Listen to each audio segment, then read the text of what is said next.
جو 22 اگست 2016 ایک تاریخ ہے. اب یہ اگر اس دو آپشنز آپ کو دیے جائیں کہ اچھا ہوا جان چھوٹی یا پھر یاد آتا ہے مجھ کو گزرا ہوا زمانہ,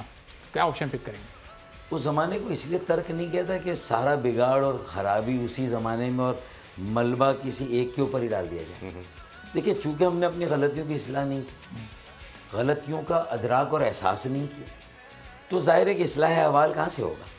اگر آپ نظر ڈال دیتے اور لوگوں نے اس وقت کوشش کی تھی ایک دوسرے کو جھنجھوڑنے کی کہ دیکھیں اب یہاں سے پھر آپ کا جو ہے وہ پہاڑ کے اوپر اب آپ نیچے کی طرف جائیں گے, تو اب آپ فیصلہ کر لیں کہ یہیں رہنا یا نیچے جانا. تو میرے خیال میں اس وقت پھر چند لوگ یہ باتیں بہت زیادہ کرتے تھے اور ڈاؤن فال کو دیکھ رہے تھے, انہیں نظر آ رہا تھا کہ شیر آ گیا ہے,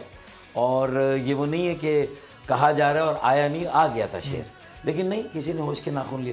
تو اسی لیے آج بھی جو صورتحال ہے بالکل وہی جو 22 اگست کو تھی وہ ایک چیلنج تھا, اور آج جو تقسیم ہے وہ دوسرا بڑا چیلنج ہے, اس کے بعد بھی نہیں سنبھلے آپ, اور وہی خرابیاں اور بگاڑ ہیں. تو اس کا مطلب 40 اوور کا میچ ہو گیا, 10 اوور کا رہ گیا, غلطیوں سے بھی گریز کرنا ہے, یہ میچ بھی بچانا ہے اور اگلے میچ کی ٹیم بھی تیار کرنی ہے. تو میرے خیال میں اگر یہ ذمہ داری سنبھال لیں اور ہم طے کر لیں, خالد بھائی, میں اور کچھ بڑے اور بھی, کہ اگلے میچ کی ٹیم کا مطلب ہے کہ اگلا میئر 35 سال سے کم عمر کا ہونا چاہیے, ویری ویل, ایک بیٹی ڈیپوٹی میئر ہونی چاہیے,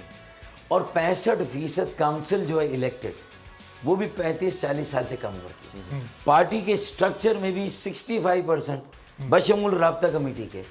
نئے چہرے, نئے لوگ ہونے چاہیے, کثیر الجہتی, ڈائیورس, ہر مذہب, ہر مسلک کے, ہر زبان بولنے والے. کراچی میں پاکستان کے ہر علاقے کا شہری, ہر زبان بولنے والا شہری, اگر سب کو آپ اونرشپ مل کے دے دیں, اون کراچی, سیو کراچی, میک کراچی, تو کراچی کنگ بھی اپنے پیروں پہ کھڑی ہو جائے گی, کراچی بھی ہو جائے گا پاکستان بھی. سبسکرائب کریں اور بیل دبائیں تاکہ کوئی خبر رہ نہ جائے.